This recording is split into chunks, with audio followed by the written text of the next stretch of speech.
Fala galera! Então, essa é a nossa aula número 1 do módulo 2 do curso Magia e Cultura Cigana. Hoje a gente vai falar um pouquinho sobre o altar. O que é o altar? Então primeiro vamos conceituar o altar. Aqui na mesa vocês podem ver que eu já montei um altar mais aqui, só para vocês terem uma noção do que vocês podem fazer. O altar, ele vem de altare, que é um local elevado. Todas as religiões do mundo fazem a utilização de altar. Ele sempre tem essa coisa de ser acima, de ter uma certa altitude do chão, como se fosse uma forma de aproximar do sagrado, se aproximar do céu, que é a nossa noção de sagrado que a gente tem. Então o altar é isso. Todas as culturas do mundo fazem uso. Os cristãos, por exemplo, como os protestantes e os católicos, têm o altar dos santos, tem o altar onde é feitas as pregações. É sempre um local que concentra maior essa energia. Nós que trabalhamos com essas correntes de magia, o povo cigano também não é diferente, a gente tem o nosso altar pessoal. Porque nós entendemos que a divindade não precisa de um pontífice. Nós não precisamos de uma pessoa para determinar como a espiritualidade vai intercambiar com a gente. Muito pelo contrário. O nosso contato com a divindade ele se dá de forma direta, sem a necessidade de intermediários, de intercessores. O que nos permite ter um contato diário com as divindades, com a nossa espiritualidade de modo geral. E o altar é isso. Então a primeira coisa que eu destaco com relação ao altar é que o altar ele vai te servir como uma ponte no dia a dia da sua vida para entrar em contato com essas forças que te acompanham, que te protegem e que são sempre ao seu redor. Então você pode fazer N tipos de altares. Existem altares de divindades, existem altares mistos, e este é o altar cigano, que faz parte do nosso curso. É necessário ter um altar cigano para que eu possa trabalhar com a egrégora cigana? Não, mas se você tiver é interessante, porque o altar ele vai concentrar uma gama de elementos que vai somatizar, agregar naquele local aquela energia específica. Então, se conectar com uma energia que já existe uma concentração dela se torna mais fácil, até pela própria lei de similaridade, onde os iguais se atraem. Então você tem uma condição muito maior de acessar os espíritos ciganos, a egrégora cigana, dentro desse campo de energia que só se torna o seu altar. O altar cigano, não existe um local específico onde você possa montar ele na sua casa. A única ressalva que eu faço é que não se deve montar altares em banheiro. Às vezes a gente acaba, por falta de espaço, talvez por alguém da família, fazendo rituais e montando altares no banheiro. Não é tão incomum como vocês pensam. Eu não sugiro, mesmo que vocês utilizem algum elemento que purifique aquele ambiente, não é um local favorável. Porta de banheiro não deve nem ficar aberta, para se falar a verdade. Mas isso é assunto para outra aula. Em 2018, nos próximos cursos, a gente vai ter alguma coisa de Feng Shui chegando por aí. Mas essa não é a proposta do nosso curso. A proposta do nosso curso é falar da egrégora cigana. Então vocês podem montar em qualquer ponto da casa. A ressalva que eu faço é essa: não coloque no banheiro. Se possível, coloque num local na sua casa mais reservado, para que o olhar alheio, a curiosidade não profane o seu altar, evite toques de pessoas desnecessárias. Porque o altar, gente, ele é uma coisa muito pessoal da gente. As pessoas, nós como seres humanos, somos seres energéticos. Um toque em determinado objeto já passa parte da nossa energia para aquele objeto, ao mesmo tempo que recebe parte daquela energia para a gente. Então, se qualquer pessoa que acessa a sua casa, um conhecido, toca, talvez a energia daquela pessoa não seja favorável. E como são elementos que vão representar a sua espiritualidade, um pouco de zelo, um pouco de mistério, é muito favorável nesse sentido. É lógico que se você tem um parceiro, se você tem uma família que lida bem com isso, a energia de vocês já é trocada no dia a dia. Então, ainda assim é interessante que você evite o toque de terceiros. Mas no caso de um familiar, de uma pessoa que não tem uma intenção negativa, o problema não se torna bem um problema. Tá bom? Às vezes é comum, quando uma família toda lida com espiritualidade, que elas dividam determinados elementos e trabalhem magia juntos. Isso, além de agregar a casa, criar uma proteção maior na casa, unir os dois, os parceiros, no ideal comum, somatiza, porque a energia dos dois se somam, diferente de quando são pessoas distintas, onde a energia se divide. Então, primeira dica, tenha um altar cigano na sua casa. Segunda dica, evite banheiros e evite locais onde eles ficam muito expostos a terceiros. Então tá, o que é um altar cigano? O altar cigano é um local onde você vai concentrar elementos que representem para vocês essa egrégora. Não existe regra, mas existe sugestões. Por exemplo, as imagens ciganas. Se vocês sabem o nome dos ciganos que te acompanham, se vocês tiverem algum mentor cigano em particular, vocês podem colocar uma imagem dele. Como aqui a gente tem do Pablo, do Vladimir, que são ciganos que me acompanham, fazem parte da minha egrégora espiritual. Caso vocês não conheçam os seus ciganos protetores, aqueles que trabalham com você, você pode colocar uma representação genérica, como essas duas, que eu ganhei do Marcelo, e estou colocando aqui para representar, que é um cigano e uma cigana. Essa coisa de trabalhar sempre os dois polos é muito favorável, em qualquer tipo de altar, qualquer tipo de magia que vocês forem trabalhar. Colocar uma representação masculina e uma representação feminina. Outros elementos que vocês podem colocar. Vocês podem colocar moedas. Por quê? Porque moedas, como eu já falei com vocês, é uma representação muito ativa da força cigana. Tanto pela questão de valor mesmo que elas têm, quanto do fato de elas circularem livremente, com muito mais facilidade do que uma nota.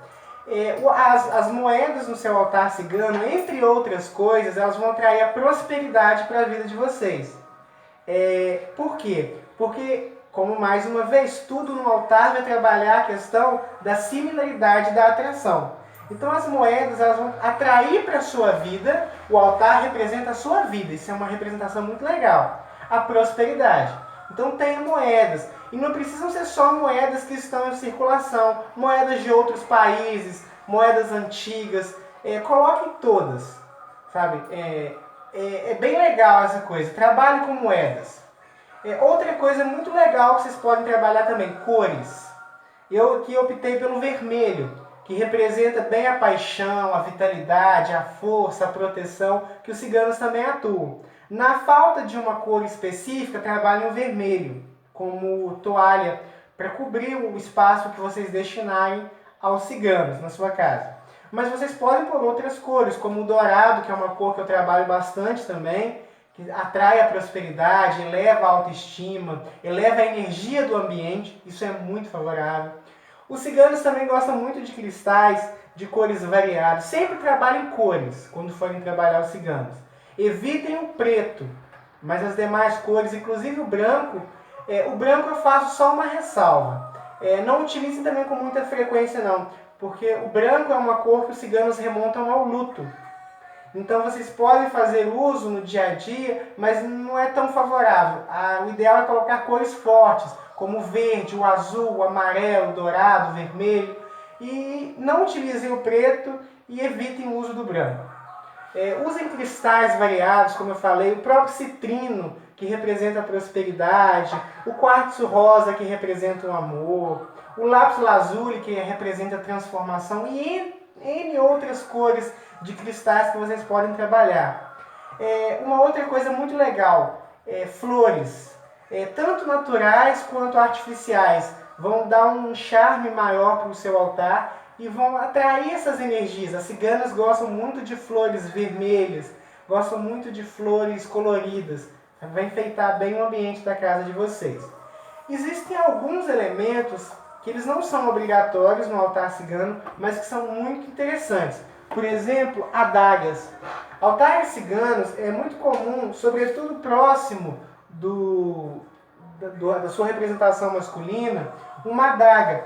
Ela, além de proteger o seu altar, então a sugestão que eu dou é que ela fique apontada na direção de entrada daquele ambiente. Se você colocou o altar na sala, coloque a adaga direcionada à entrada. Se você colocou no quarto, direcionada à porta da frente, Por quê? Porque qualquer energia negativa que for direcionada a você, ao altar ou ao ambiente, vai ser diretamente cortado por essa adaga. Então ela é uma representação muito legal de proteção. Não deve ser usada para cortes, não deve ser usada para nada desse tipo. Ela é uma representação. Lembrando, gente, que instrumentos mágicos devem ser usados unicamente de forma ritualística. Se vocês pegam um instrumento mágico e utilizam ele de modo profano, vocês estão profanando aquele instrumento. Então, se você elegeu uma taça, por exemplo, para os seus ciganos, consagrou elas, e daqui a pouco eu vou falar sobre a consagração, ela não deve ser utilizada para tomar água, para tomar vinho de modo... até pode ser usada para tomar vinho num ritual que cobre isso, mas não deve ser utilizada para outro fim. A mesma coisa para a adaga, a mesma coisa para as flores, a mesma coisa para as imagens e para os cristais. Tenham os instrumentos mágicos de vocês como sagrados. Existem vertentes de magia onde os instrumentos nem são amostras, eles ficam guardados para evitar inclusive o olhar de uma pessoa negativa. Então, assim, a ressalva que eu faço: se você elegeu determinado instrumento para trabalhar a magia, ele vai ser usado único e exclusivamente para esse fim. As cores que você pode trabalhar com velas para o povo cigano. Essencialmente, de modo geral, dourado. Eu não vou nem explicar o porquê. Obviamente, vocês entendem a associação do dourado, né, da cor dourada, com os ciganos. Mas não é regra. Existem espíritos da egrégora cigana que atuam no vermelho.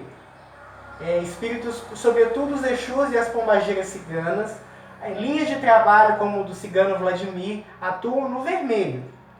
Outros rituais específicos ciganos vão cobrar o rosa, do amor. Rituais do amor essencialmente utilizam o rosa. Ou prata, sempre cores coloridas, cores fortes, sabe? Então vai depender. Mas normalmente vocês vão acender uma vela dourada para o seu cigano, para a sua cigana, para a Santa Sara Kali, que a gente já aprendeu quem é. Então essa é a ressalva que eu faço. Então o altar cigano, gente, é isso. É um espaço que vocês vão destinar para cultuar a egrégora cigana. Sempre que vocês forem fazer um ritual, façam naquele local, porque ele já vai concentrar uma energia. Um ponto muito favorável de ter um altar fixo, porque existem duas modalidades de altar: o altar fixo e o altar o altar fixo e o altar móvel. O que seria o altar móvel? É aquele onde eu faço o ritual, encerro o ritual, guardo os elementos. O altar fixo ele tem a mesma propriedade, mas ele tem uma vantagem. Toda vez que eu passo naquele ambiente e os meus olhos se voltam àqueles instrumentos, eu me conecto com o sagrado. Independente se eu faço uma oração, então o meu mental direciona a espiritualidade me responde. Além disso, o altar fixo, ele cria um ponto energético ali que representa a sua vida. Por mais que você não esteja em casa, você esteja no ambiente de trabalho, você esteja na rua, qualquer energia negativa que for direcionada a você, o altar vai atrair, vai consumir muitas vezes antes que essa energia atinja o seu campo áureo. Então ter um altar é muito favorável. As sugestões que eu te dou a respeito do altar é essas. Mas Gilberto, então é só pegar uma série de elementos que representam a egrégora cigana e montar o altar? Não. Existe um papel fundamental que nós chamamos de consagração. Eu creio que muitos de vocês já conheçam, mas como faz parte da matriz do curso, eu vou ensinar agora. O que é a consagração? Consagrar é tornar algo sagrado. Então eu vou tirar, é como se eu tirasse aquilo do plano material e duplicasse aquilo no plano etérico. Desse uma função exclusivamente ritualística para aquilo. Consagrar não é nada muito complexo. Ele é mais uma coisa de purificação e de determinação de função do que qualquer outra coisa. Então o primeiro passo é limpar aquele objeto, que pode ter sido comprado numa loja, que pode ter sido ganhado, que pode ter sido até mesmo encontrado. Você vai limpar das energias que já estão armazenadas naquele símbolo, naquele objeto e naquela fonte de magia. Então suponhamos uma imagem. Eu fui numa casa de umbanda, numa loja religiosa e comprei uma imagem. Ela é linda. O que é o primeiro passo que eu vou fazer? Eu vou limpar essa imagem. Existem N formas de limpeza. A minha orientação básica é limpe com um pano com álcool ou um pano com sal. Porque o álcool e o sal eles têm essa propriedade de purificar. Então você vai limpar, descarregar das energias que foram acumuladas naquele objeto ao longo do tempo. Encerrou esse processo de purificação, você vai consagrar. Como é que eu posso consagrar? Eu posso utilizar uma vela, vou acender uma vela dourada dos ciganos, colocar diante da imagem e consagrar aquela imagem à minha espiritualidade. Na apostila, eu vou enviar para vocês um arquivo falando sobre a consagração. Mas basicamente vai funcionar dessa forma. Vocês vão colocar essa vela aos pés da imagem e vai consagrar aquela imagem ao seu cigano, à sua cigana ou à sua egrégora cigana. No caso de uma imagem. No caso de um cristal, de uma moeda, de uma adaga ou de uma taça, você vai fazer o mesmo processo de purificação e vai colocar no seu altar, consagrando, ou seja, direcionando. A partir de hoje, eu consagro o objeto X a servir a tal função no meu altar. Coloca ali e é isso que você vai fazer. Não tem muito mistério, muito o que dizer. Mas é importante que vocês, antes de colocar no altar, vocês consagrem aquele objeto. E mais uma vez eu friso, depois que vocês utilizarem aquele objeto como sagrado, não utilizem de modo que não seja ritualístico. Muito importante, tá bom? Então, na aula de hoje é isso. O altar, ele não é uma obrigação, mas ele é algo muito favorável para os praticantes de magia que trabalham com a egrégora cigana. Então, eu desejo que Santa Sara Kali abençoe a todos vocês e até a próxima aula.